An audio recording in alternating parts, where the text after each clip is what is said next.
तो चौधरी निसार चीमा साहब ने हमें ज्वाइन कर लिया है, मुस्लिम लीग नून को रिप्रेजेंट करेंगे, एमएनए है। चीमा साहब बहुत शुक्रिया ज्वाइन करने के लिए। सर बताइएगा, आज बहरहाल अपोजिशन ने बड़ी कोशिश की कि ये इंतखाबी इस्लाहात का बिल जो है पास ना हो, लेकिन हुकूमत कामयाब हो गई है ये बिल पास करने में।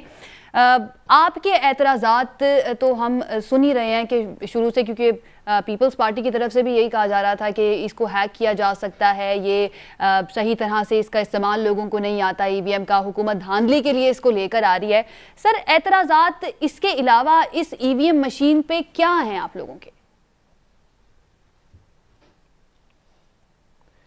देखिए, गुजारिश ये है कि पहली बात यह है कि इसमें ये काम जो है इलेक्शन कमीशन का है कि वो तमाम स्टेक होल्डर्स को बुला के अगर सिस्टम चेंज करना है इलेक्शन का तो इलेक्शन कमीशन चेंज करे और सब पॉलिटिकल पार्टीज़ के नुमाइंदों को बुला कर ये फैसला करे इत्तेफाक राय के ज़रिए।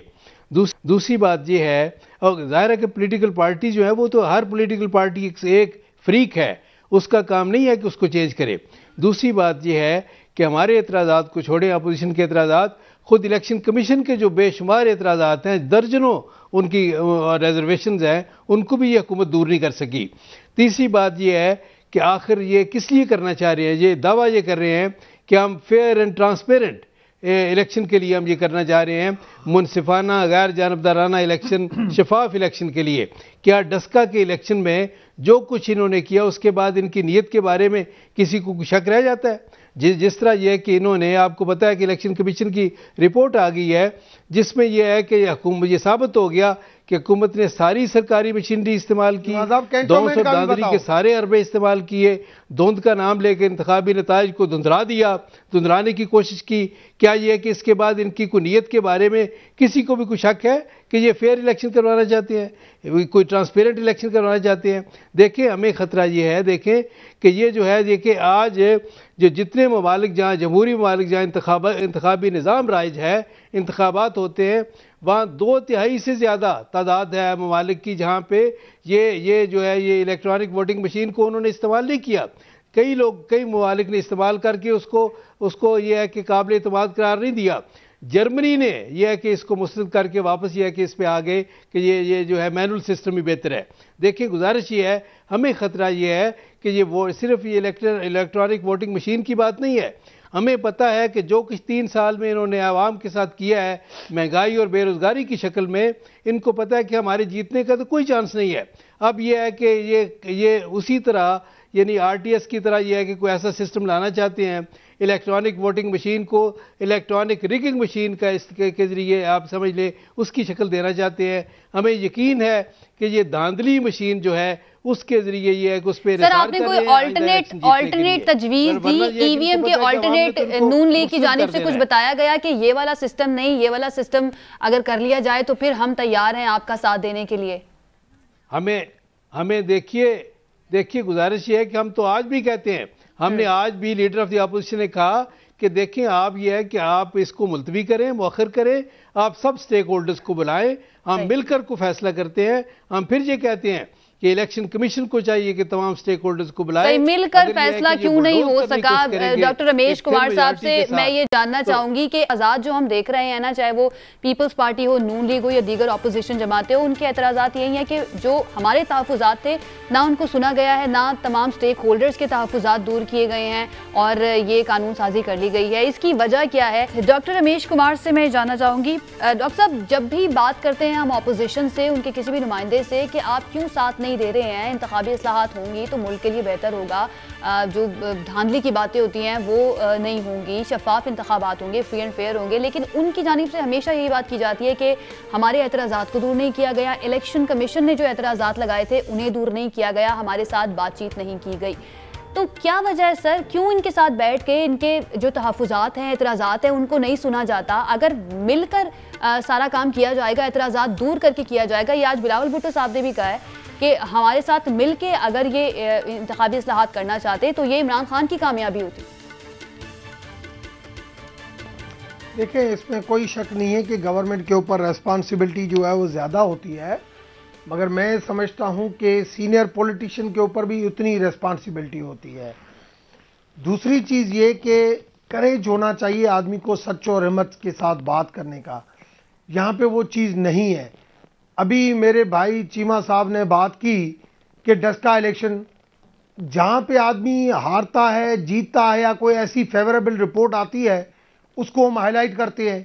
जब कोई नेगेटिव रिपोर्ट आती है इंटरनेशनल ऑर्गेनाइजेशन की तरफ से तो हम कहते हैं कि वो झूठ है। ये सिर्फ पीएमएल-एन के अंदर नहीं, हर पॉलिटिकल पार्टी में, जो चाहे गवर्नमेंट में रही हो चाहे अपोजिशन में रही हो, वो हमेशा जो अपनी बात फेवर में होती है।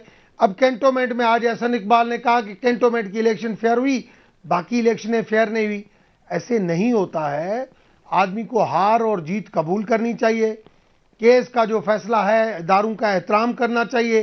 कभी आपके फेवर में कोई जज फैसला देता है तो आप कहते हैं कि अच्छा है, मगर कम से कम उन चीज़ों को मानना चाहिए। ताली एक हाथ से नहीं बजती, ये भी मैं मानता हूँ, मगर जब एक असेंबली में ये बिल आया, असेंबली में बिल आने के बाद सेनेट में पहुंचा, पीपुल्स पार्टी की मर्जी थी कि हम इसके ऊपर डिस्कस करें। नून लीग ने कहा, पहले कहा करते हैं, जब मौलाना फजल रहमान की उसको धमकी मिली कि नहीं आप किसी भी लेजिस्लेशन का हिस्सा नहीं बनेंगे, तो उन्होंने हाथ निकाल दिया। 3 महीने सेनेट के अंदर अगर बिल पड़ा रहा और वहां पे कमेटी के अंदर ये डिसाइड हुआ था कि हम मिलके यूनानिमसली इसको विद कंसेंसस पास करेंगे।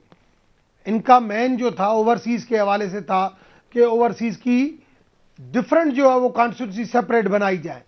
हमने कहा ओवरसीज जिस हल्के में ओरिजिनली है उनके साथ उनका डिस्कस होना चाहिए, उधर ही उनका वोट होना चाहिए।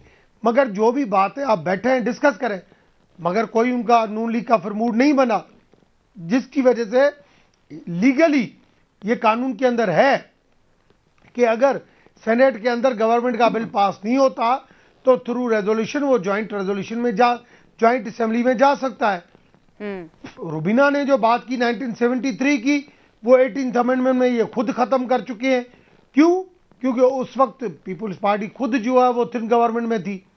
उन्होंने इस वजह से जरूरी समझा कि हर वक्त सेनेट के अंदर ये 2 साइकिल घूमते हैं और कभी किसकी हुकूमत है कभी किसकी हुकूमत है, तो जिसकी मेजॉरिटी हो ज्वाइंट के अंदर वो बिल पास हो सके। 18th अमेंडमेंट में ये हो चुका है। आप रुबीना भी कह रही है नहीं, 18th अमेंडमेंट में ये कवर हो चुका है और मैंने खुद देखा है। तो इस वजह से कल सुबह जाके इसको दोबारा डिटेल में देखिए। उस ये अभी तक एजिटेट है, ये चीज खत्म नहीं हुई है। रमेश कुमार साहब जी, आप पहले ये कानून पढ़ लें। अभी तक ये एज इट इज है। मैंने पढ़ा भी सही, मैंने पढ़ा भी सही और फिर मैंने पढ़ा भी सही, फिर सलमान अकबर राजा से भी कंफर्म किया। सलमान अकबर राजा से भी कंफर्म किया कि 18th अमेंडमेंट में ये चीज खत्म हो चुकी है। और इस वजह से मैं यही हैरान था कि फारूक नाइक जैसा बंदा और वहां पे बिलावल साहब को गुमराह कर रहा था कि नहीं ये है। पहले था 1973 के अंदर कि जो ज्वाइंट अगर असेंबली है तो ज्वाइंट उसकी असेंबली की टोटल स्ट्रेंथ का मोर देन 50% चाहिए, मगर 18th अमेंडमेंट में प्रेजेंट हाउस की जो है वो मोर देन जो है 50% चाहिए। तो इस वजह से मैं समझता हूं ये चीजें क्लियर हो चुकी है। ठीक ठीक है। ब्रिगेडियर फारूक हमीद कुछ कहना चाह रहे हैं। ब्रिगेडियर फारूक हमीद को भी बड़ी देर हो गई है, डॉक्टर साहब उनको भी शामिल करते हैं। जी फारूक हमीद साहब क्या कहना चाहेंगे? काइंडली थोड़ा टाइम दे, मैं 2-3 पॉइंट्स हाईलाइट करना चाहता हूँ। पहली बात है कि पाकिस्तान में पिछले चंद सालों में हमारी रोजमर्रा की जिंदगी काफी हद तक डिजिटलाइज हो चुकी है। अब आम Pakistani is getting used to biometric verification, banks में जाना, ऑनलाइन शॉपिंग, उसके बाद ऑनलाइन बिल्स की पेमेंट करना, टेक्नोलॉजी फ्रेंडली होते जा रहे हैं। एग्जैक्टली, स्मार्टफोन्स करोड़ों पाकिस्तानियों के पास है। मैं कहना यह चाह रहा हूं कि जब ये इलेक्ट्रॉनिक वोटिंग मशीन है, देखें there is something known as resistance to change.